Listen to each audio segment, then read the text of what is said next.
call the member for Warringah.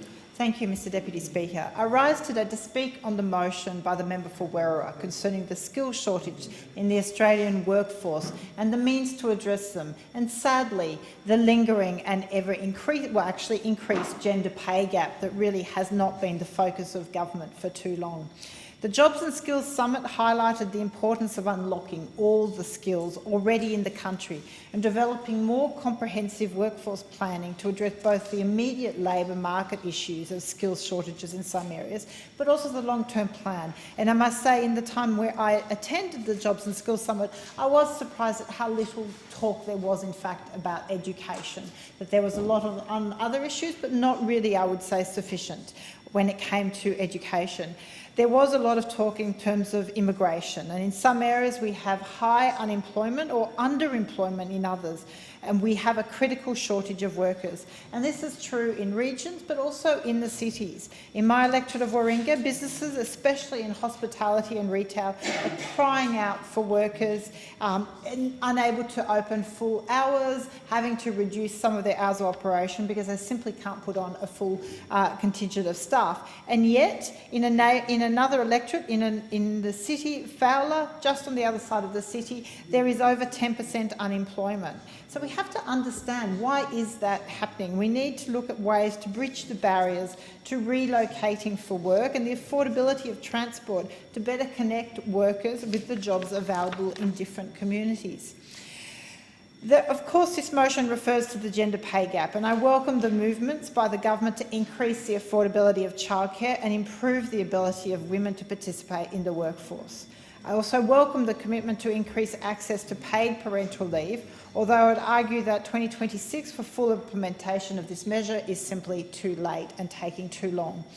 We know that these measures will unlock skills and have a positive economic dividend, so I would ask, why delay the implementation? This should be accelerated.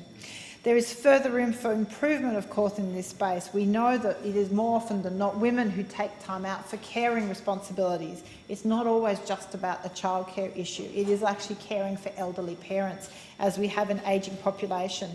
And I have requested, and I'll be working with the Women's Economic Equality Committee on a proposal to ensure that there is better equity for men and women who take time out from their paid employment for caring roles, so that when they return to work, that there be some process of compensation, essentially, for that time, that income earning capacity lost, but also the superannuation lost, and that's through a system of income averaging, which I was familiar with from being a professional athlete, but it is a system we have in other professions. And I think it is a way in which we could start to recalibrate and a better value and provide some assistance to those taking that time out.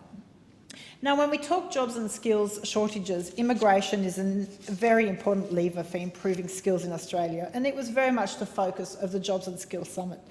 But we have to remember, education is a huge export industry for Australia, but unfortunately many of those we educate here, they leave, they take their skills elsewhere. We need to find ways to keep those who are educated here with the skills we need in the country, contributing to and building Australian businesses. We need a strong campaign to encourage the transitory workforce to return also. As we come into summer months, we need backpackers and students to come back in droves to work in our hospitality and tourism sectors. Businesses in Warringah and Manly in particular are still crying out for staff. But we need better long-term planning for a future workforce that not only addresses key labour market challenges of decarbonisation, ageing population, participation rates for women and First Nations people, and the digitisation.